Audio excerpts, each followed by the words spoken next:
জনতার অধিকার, জনতার ইনসাফকে ফিরিয়ে দেওয়ার জন্য, জনতার বাক স্বাধীনতাকে ফিরিয়ে দেওয়ার জন্য যেই গণতন্ত্রের কথা বলি আমরা, সেই ফেসিবাদ মুক্ত গণতন্ত্র প্রতিষ্ঠার জন্য আজকে নাহিদ ইসলাম লড়াই করে চলেছেন।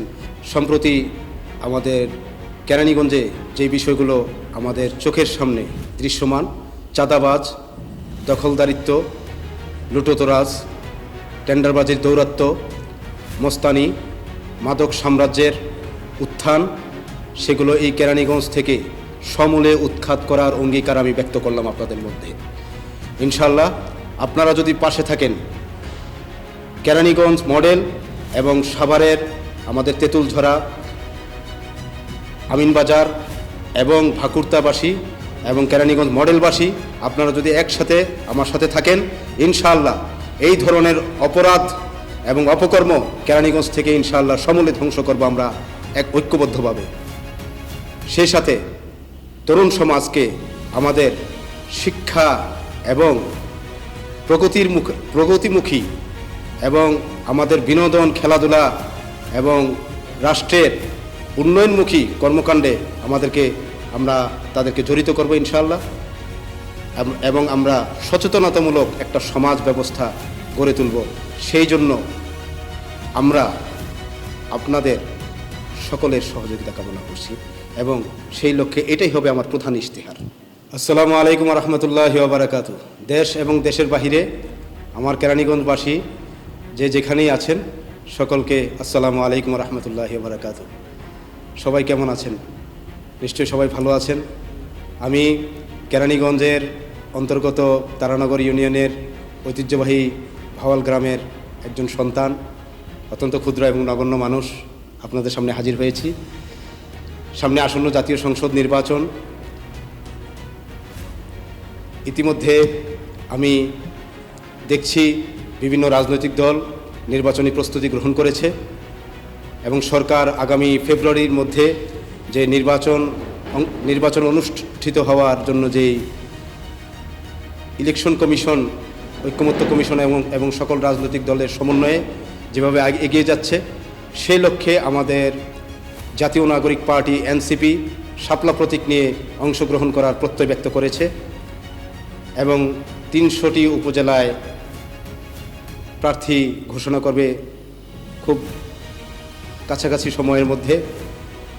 ইতিমধ্যে কেরানীগঞ্জের আমাদের অনেকে যারা এনসিপি সাথে জড়িত আছেন, বৈষম্যবিরোধী ছাত্র জনতা আন্দোলনের সাথে জড়িত আছেন, যারা জুলাই বিপ্লবকে ধারণ করেন, জুলাই বিপ্লবীদের ভালোবাসা এবং এনসিপির আমার যারা সহযোদ্ধা আছে তাদের ভালোবাসা এবং সমর্থনে তারা আমাকে একটি আশ্বাস দিয়েছেন যে ইনশাআল্লাহ আপনি মনোনয়ন কিনেন, এই মনোনয়ন নেওয়ার মাধ্যমে আপনি কেরানীগঞ্জবাসীর ইশতেহারের কথা শুনেন, কেরানীগঞ্জের মানুষের কাছে যান।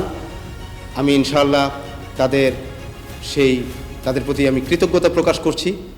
অকুণ্ঠ ভালোবাসার সমর্থন পেয়েছি, আলহামদুলিল্লাহ। এখন আমি ইনশাআল্লাহ মনোনয়ন প্রত্যাশী, আপনাদের কাছে এসেছি একমাত্র আপনাদের ইশতেহার শোনার জন্য, কিভাবে কেরানীগঞ্জকে আমরা একটা উন্নয়নের রোল মডেল হিসেবে সারা বাংলাদেশের সামনে দাঁড় করাতে পারি।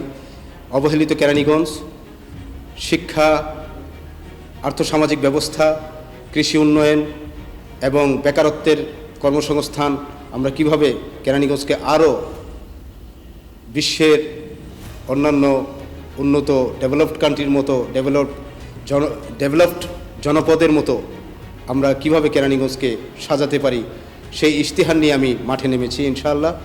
এবং আমি আরও একটি বিষয় আপনাদের সামনে খুলে বলতে চাচ্ছি, সেটি হচ্ছে আমি অন্যান্য রাজনৈতিক দলের মতো, অন্যান্য নেতা নেতৃবৃন্দের মতো আমার অঢেল ধন সম্পদ, টাকা পয়সা নেই এবং কোনো মাধ্যম থেকে আমি একটি হারামি পয়সা আমি এখন পর্যন্ত গ্রহণ করি নাই। যেই টাকা দিয়ে আমি মোটরসাইকেল শোডাউন, গাড়ির শোডাউন এবং বিশাল বড় একটা শোডাউন দিয়ে আমি মানুষের মাঝে একটি সাড়া জাগাবো, এই ধরনের কোনো প্রস্তুতি আমার মধ্যে নেই।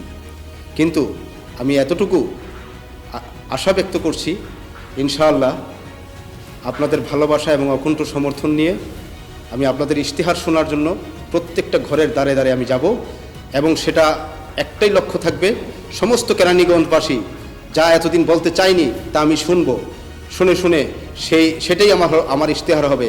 সেই ইশতেহার নিয়ে আমি আগামী জাতীয় সংসদ নির্বাচনে আমার সকল বিপ্লবী, আমার সকল শুভানুধ্যায়ী, আমার সহযোদ্ধা এবং সকলের সমর্থন নিয়ে আমি সেটাকে বাস্তবায়ন করার জন্য লড়াই করব, ইনসাফ ভিত্তিক কেরানীগঞ্জ প্রতিষ্ঠা করার জন্য। আপনারাই আমার শক্তি। আমি আমার সর্বোচ্চ দিয়ে আমি আমার জীবনের বাকি অংশটুকু কেরানীগঞ্জবাসীর জন্য ওয়াকফ করতে চাই। আপনারা আমার পাশে থাকবেন, এটাই আমার প্রার্থনা। অন্যান্য রাজনৈতিক ব্যক্তি এবং দলের মতো আমাকে আপনারা বিবেচনা করবেন না। আমি একজন নেতা হওয়ার আগে আমি একজন মানুষ হতে চাই। একজন মানুষ হিসেবে ইনশাল্লাহ আপনারা আমাকে সমর্থন যোগাবেন, এটাই হবে আমার শক্তি। আসসালামু আলাইকুম ওয়া রাহমাতুল্লাহ। ইনকিলাব জিন্দাবাদ।